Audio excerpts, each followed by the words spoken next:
Do you know where we're going, why we're going to America?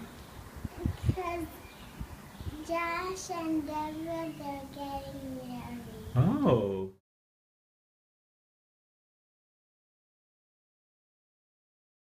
We just wanted to tell you both how much we love you.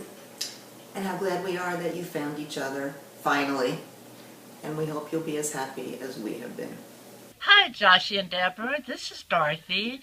I'm so glad that Joshy is getting you for a wife. I'm sure that he will make you a very nice husband, and you will make him a very nice wife. And I hope you and Joshy all the success in the world. And I love you both more than the word love can express. That's me. This is from Dorothy. Josh and Deb, I wish you guys a life filled with as many wonderful memories as we have of you in your early years. I hope you both realize how incredibly unique and amazing you each are on your own, but even more so, what a tour de force you guys have both become together. One of my favorite memories is when we were all in Jerusalem together and we went to the big monster, what's that called? Hamifletzet. Hamifletzet. And you and Tamar were sliding down his tongue. It was so much fun. I hope you have at least that much fun in your married life. This is also one of my favorite memories. Love you, Deb. Mazal tov.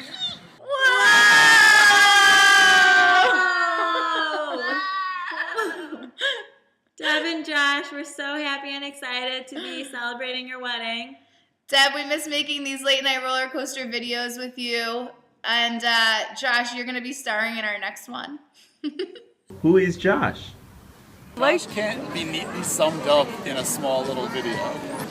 In a few words, the first one comes to mind that he's a real match. He's a deep and complex individual. He is very quiet and I like that. Loving, kind, sweet, and strong. We know that when you were born, Josh, there were high expectations set on you as the only male amongst all the grandchildren. You have more than exceeded those expectations. You turned out to be a wonderful young man. I think one of his best qualities is loyalty. And Deb, I think you're a very lucky girl to have found someone who can be this caring and loyal about the people he cares most about. Thank you to Josh for teaching me the power of Diet Coke and Cantaloupe, for raising me on 90s alternative rock, and for so many other things I'll mention another time. And thank you to Deb for becoming the sister I've always wanted for so long. And while Josh, you've tried to fill some of those roles, I think fortunately for all of us, you could only fill that many.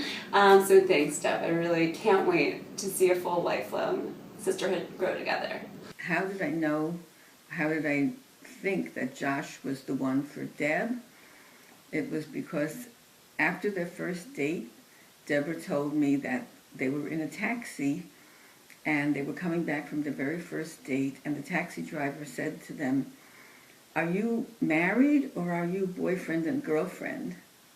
And they said to him, "Would you believe this is our first date?"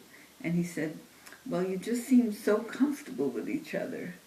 And when Deborah told me about that, I had a feeling that Josh was the one. And I'm so happy that I was right. One of the things that Josh said to me when he first met you, Deb, when he was so confused as to how someone could be so nice and as giving with you, or he almost didn't believe. I think it was you'd written him a plain letter that had little drawings and pictures of it, of acting out names, and it was adorable. And he was like, "I just don't believe that someone could actually be that nice." And you convinced him, and you guys convinced each other, and you both really bring out the best in each other, and it's such a lovely thing to see. Avishai, do you have something smart to say about marriage? I have some great pieces of advice for you. 1, marry a Long Island girl. So far, you're doing great. Joshua, I would say it's a journey. It's a marathon, not a sprint. If you are nice to each other and if you get well along with your in-laws, that helps to have a happy life. I would say to both of them to keep their tempers cool and their sex hot. Enjoy the time that you have together when it's just the two of you. It may not last as long as you think, and you want to really get to know each other better and enjoy the time. You should always treat each other with love, with kindness, and with respect. And you should always be polite to each other. Never forget to say please, thank you, excuse me. Do not take each other for granted, ever. Always try to see the other person's point of view.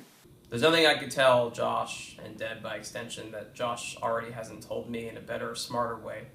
But what I do have is a note that Deb clearly wrote to Josh and that Josh embarrassingly left by accident in our Lonely Planet Colombia guidebook for our trip with me, him, and Dan. So I'll just read the advice that Deb gave to Josh because it's nice. So Josh says, email Colombian dude, Holiday Inn Express, Bogota, Barrio. Book Sunday night anywhere. I don't know what that means. Call Orly. And then Deb says, and Josh, you better listen. Love Deb with your whole heart. Give Deb many kisses. Eat a Magnum bar because it's worth it.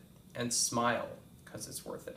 For the first year of marriage, certainly go out on date night, go to your favorite restaurants, movies, and all those memorable places that you share together to go back and just have some fun and enjoy each other. Always say yes, especially when it comes to traveling the world, but never leave the Upper East Side. The best marital advice that we can give you guys is to not bring the work home. Especially you, Josh. To me, the most important thing is that you should make your spouse your friend. And by that I mean that it should be a person who is your confidant, the person whom you are happiest telling the things that you want to tell to. You have to first think of your wife and then of yourself and the wife. The same goes to the wife. I think another secret weapon you guys should always keep in your back pocket is music and song.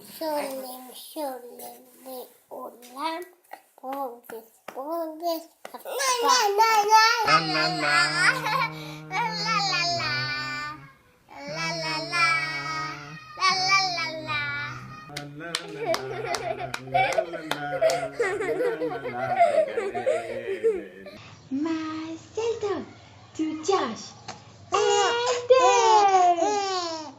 Marcel. Hi Deb and Josh. On behalf of Ty and I, our son Wilbur has a few words for you. Go ahead, son. Hi, Deb. Thank you so much for letting me be in this human video. The first thing, Deb, is always wash your paws before getting into bed. It keeps the bed clean. 2, don't keep Josh on too much of a short leash. Sometimes it's really nice to use the retractable ones and he'll always come back. And it's even nice if you use a harness on him. I love my new harness, Deb. And last but not least, try to be on a grain-free diet. I'm on a grain-free diet and it makes me really happy, Deb. And ever since, my skin has been glowing. I love you guys so much, Deb. Eat food, sleep, go for walks, play, don't ever make in the house, and secretly learn how to read. Deb and Josh. Deb and Josh. Deb and Josh. Next question. What is the best way to get past an argument? I know this is going to be a tough one for those of us with all this hot Hungarian blood running through us, but somebody's got to say that they're in the wrong. Someone's got to apologize. That one's so easy. What's the answer? You just acquiesce. True. This is for Josh, not Deb. Yes. Be clear. Yes. Josh, just say yes. I always say the final word. Yes, dear. I have never seen Josh this happy, and for that I'm so thrilled for you both that you guys have found each other, people who are just so genuinely good and caring, and I wish you lots of love and mazel tov.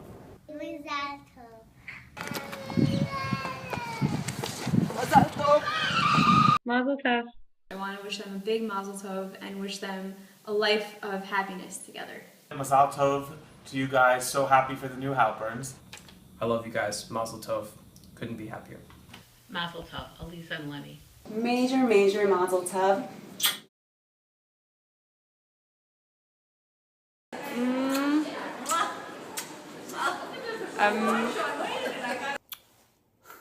Love you guys. Oh.